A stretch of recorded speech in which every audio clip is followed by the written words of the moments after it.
College থেকে বাসায় ফেরার পথে গলির মধ্যে একটা মেয়েকে হেঁটে যেতে দেখলাম।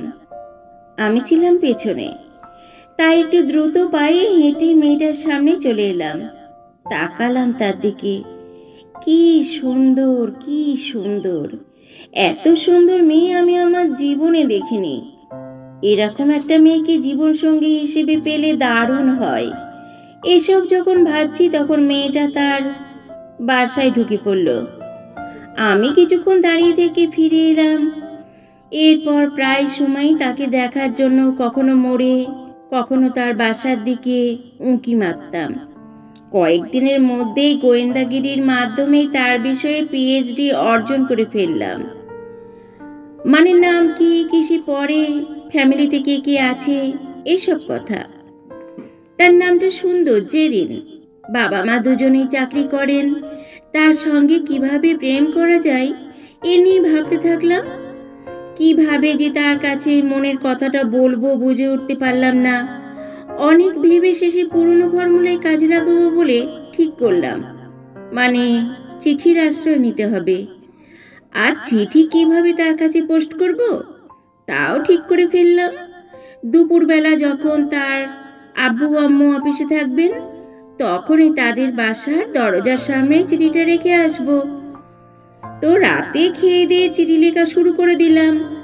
লেখা শেষে একটা সুন্দর খামে রেখে ঘুমোতে গেলাম। পরের দিন সকালে উঠে দুপুরের জন্য অপেক্ষা করতে লাগলাম। সকাল 9টার সময় দেখতে পেলাম আমার হবু শ্বশুর শাশুড়ি অফিসের জন্য বেরিয়ে পড়েছেন। তখন চিঠিটা নিয়ে বাসা থেকে আমিও বের হলাম।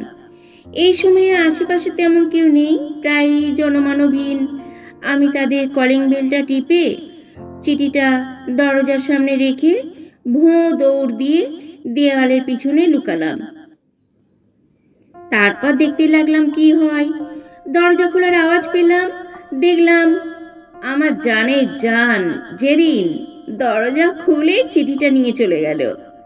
এইভাবে 4 দিন একই টাইমে একই কায়দায় চিঠি রেখে আসলাম। প্রথম 4 দিন চিঠিতে আমার নাম লিখিনি। পঞ্চম দিনে চিঠিতে আমার নামটা প্রকাশ করলাম। তো সেই দিন বিকেলে মোড়ে বসেছিলাম। এমন সময় জেরিন আমার দিকে তাকিয়ে একটা হাসি দিয়ে চলে গেল। তাতেই বুঝে গেলাম জেরিনও আমার প্রেমে পড়েছে। 6ষ্ঠ দিনে আমার ফোন নাম্বার চিঠিতে লিখে দিলাম। রাত 11টার দিকে অচেনা নাম্বার থেকে ফোন এলো।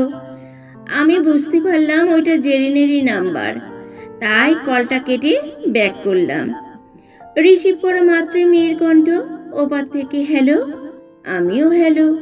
ওপাশ থেকে আপনি আমার জন্য এত সুন্দর করে চিঠি লিখেছেন। আমি বললাম চিঠি তো ছোট বিষয়, আপনার জন্য আমি মহাকাব্য লিখে ফেলতে পারি। ওপাশ থেকে হি হি করে হাসির শব্দ। আপনার মতো হ্যান্ডসাম ছেলে যে আমার মতো এরকম মেয়ের সঙ্গে প্রেম করবে তা আমি ভাবতেই পারিনি। কোনো মেয়ের মুখ থেকে নিজের প্রশংসা শুনতে ভালোই লাগে। আমি বললাম ধুর কি যে বলেন। ওপাশ থেকে আচ্ছা আমাকে এখন থেকে তুমি করে বলবা। এভাবে প্রথম দিন টানা 58 মিনিট কথা বললাম। সেদিন তার কথা ভাবতে ভাবতে রাতে প্রায় ঘুমই এলো না। এভাবে কয়েকদিন ফোনে প্রচুর কথা হলো, তবে তার সঙ্গে সামনাসামনি কোনোদিন কথাই হয়নি। রাস্তায় দেখা হলে জেরিন শুধু হাসি দিয়ে চলে যেত। তো একদিন ফোনে বললাম চলো আমরা কাল দেখা করি। ও পাশ থেকে বলল হ্যাঁ কোথায় করবেন।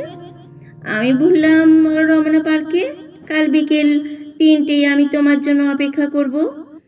পরের দিন বিকেলে সেই রকম সেজে গুজে দোকান থেকে ফুল কিনে 3টের আগে পার্কে এসে আমি উপস্থিত হলাম। জেরিন তখনও আসেনি। প্রায় 30 মিনিট ওয়েট করার পর দেখি তাদের বাড়ির কাজের মেয়ে জরিনা আসছে। ভাবলাম হয়তো জেরিন একা একা এলে সন্দেহ করবে, তাই জরিনাকে নিয়ে আসছে। কিন্তু পেছনে জেরিনকে দেখলাম না, শুধু জরিনাই আমার দিকে আসছে। মনে মনে ভাবলাম জেরিনের আবার কিছু হলো না তো। আমি বললাম তোমার জেরিন আপা কই? জেরিনা বলল আপারে কি করবা, আমি বললাম, কি করবো মানে? আর তুই আমারে তুই করে বলতেছিস কেন? জরিনা বলল, কি কইলা? এতদিন আমার লগে প্রেম করলা, ফোনে কথা বললা, চিঠি দিলা, আর এখন কি সব কাণ্ড? আমি বললাম, what the hell is this? তোর মাথা ঠিক আছে? আমার কি পাগলা করতে কামড়াইতেছে যে তোর লগে পীড়িত করুন? জরিনা বলল, ওই চাইয়া দেখ, এই নাম্বারটা কার? তোর না? তার ফোনের দিকে তাকিয়ে বললাম, আমারই তো। জারিনা বলল, এই চিঠিগুলো তোর না? আমি বললাম, এগুলো তো আমি জেরিনকে দিয়েছিলাম, শুধু জেরিনের জন্য। তুই পাইলি কেমনে? জারিনা আবার বলল, মানে এই চিঠিগুলো পাইয়া জেরিন আপারে দেখানোর পর আপা তো কইল এটা আমার জন্য লিখছে। চিঠির প্রথমে নাকি আমার নাম লেখা আছে। আমি বললাম, চিঠিগুলো দে তো, তোর নাম কই লেখা আছে দেখি। আমি প্রথম চিঠিটা দেখে হতভম্ব খেয়ে গেলাম। প্রথম চিঠিতে লিখেছি, প্রিয় জরি।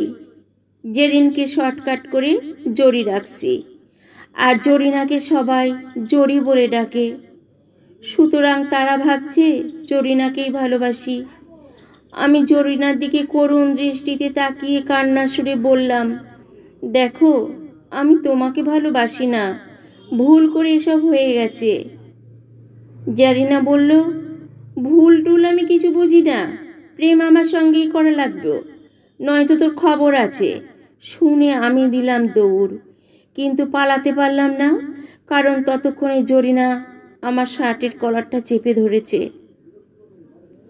বন্ধুরা, আপনারা শুনলেন তো প্রেম করতে গিয়ে কেমন বিপদে পড়েছিল। গল্প ভালো লাগলে অবশ্যই লাইক, কমেন্টস ও শেয়ার করতে ভুলবেন না। আজ আসি, নমস্কার।